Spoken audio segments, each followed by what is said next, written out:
So, welcome back to Free America. Today we're going to look at the Cold Steel Peacemaker 3. So, this little knife from Cold Steel is marketed as a boot knife. So, a boot knife, obviously, is a defensive weapon. And I gotta be honest with you, there's a lot of things about this knife that I'm just not crazy about. So, first of all, knives as a defensive weapon, while common, are probably not the most practical type of weapon to use for self-defense. I know there's going to be a lot of argument about that, but I'll tell you that 23 years in the Army and time as a law enforcement officer, I never stuck anyone with a knife. I certainly told my soldiers when we deployed that if you ever see me sticking somebody with a knife, we're having a very bad day. So that said, let's just talk about the knife.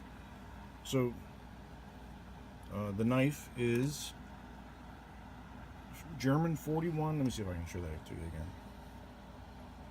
German 41/16 stainless steel, made in Taiwan.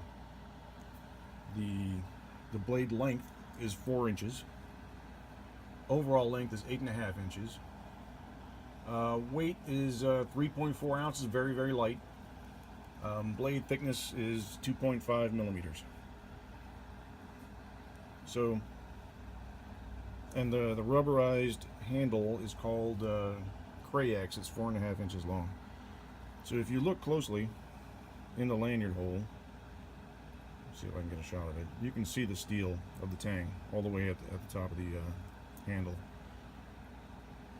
The grip on the handle, you know, it's a non-slip grip. It's like the fin hawk. It's coated with rubber.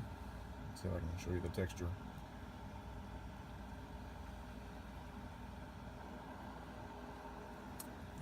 Again, for my hands, it's a bit small.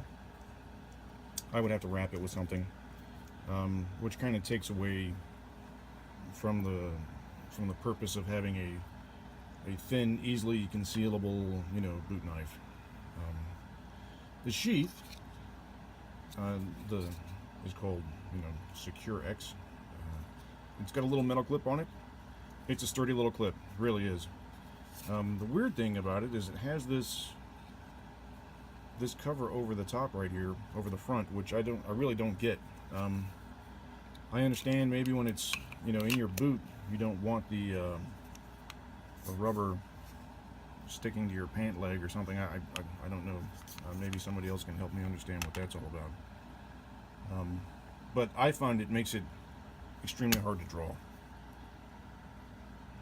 So even if this is stuck in your boot, you only have this much of the handle to draw on, unless you reach all the way down and grab the top of it, which you're not going to do because the clip is up here. So I find it difficult to draw and difficult to replace. So I'm not exactly certain why Cold Steel chose this blade profile. This is the same style of blade profile that you see on the Mora 2000 and the Cans ball. So I'm going to pull the Cans ball here for just a second, and this is a knife that is not marketed as a weapon, right? It's marketed as a tool. But just to give it something to compare to, size is really not that different. The blade length on the Cold Steel is a little bit shorter. Both of them have a lanyard hole. Both of these knives have 90-degree spines. This knife has a nice 90-degree spine. So in case you have to stab somebody and then light a fire to cook them and eat them, I don't know. I mean, it's really nice as far as the blade is concerned. I would probably use the Cold Steel, but not as a weapon, not as a boot knife. I might actually have to take this off because I don't like it. And once I do that, I'm not sure if the blade is going to retain well in the scabbard. We'll see. But, you know, for a relatively inexpensive price point, I think I paid 20 something for the cold steel. It's not a bad knife. The quality of it overall is really nice. Once again, I was kind of looking for a US made knife, and this is not it. I'm truly not jazzed about this sheath.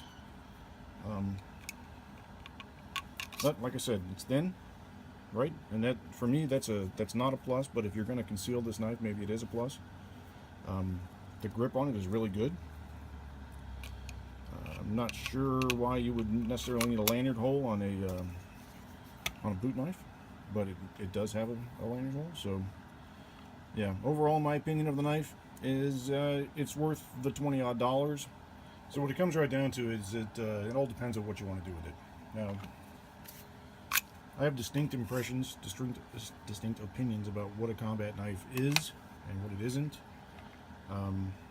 This blade configuration doesn't make a lot of sense to me. It makes perfect sense if you're going to use this as a utility blade for processing wood and skinning game and, you know, scaling fish and stuff like that, but that's not what this is marketed as.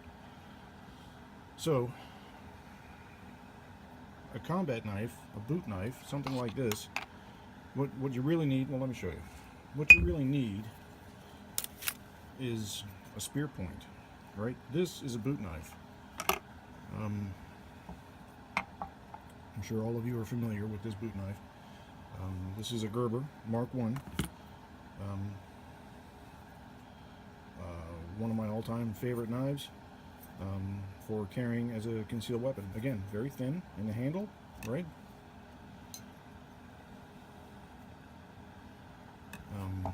When it comes down to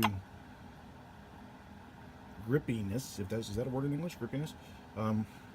This has a much better handle.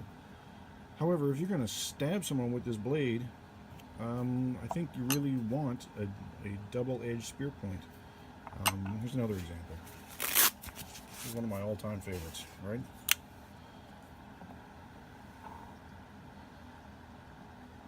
So here's a knife that was designed to be a combat knife, a folding combat knife.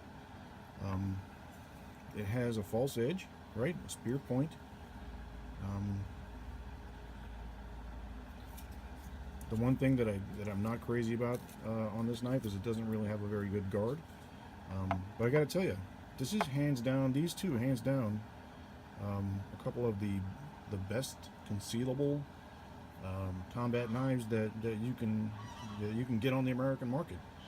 So compared to these two, I'm not crazy about this as a weapon. I'm also not crazy about the sheath.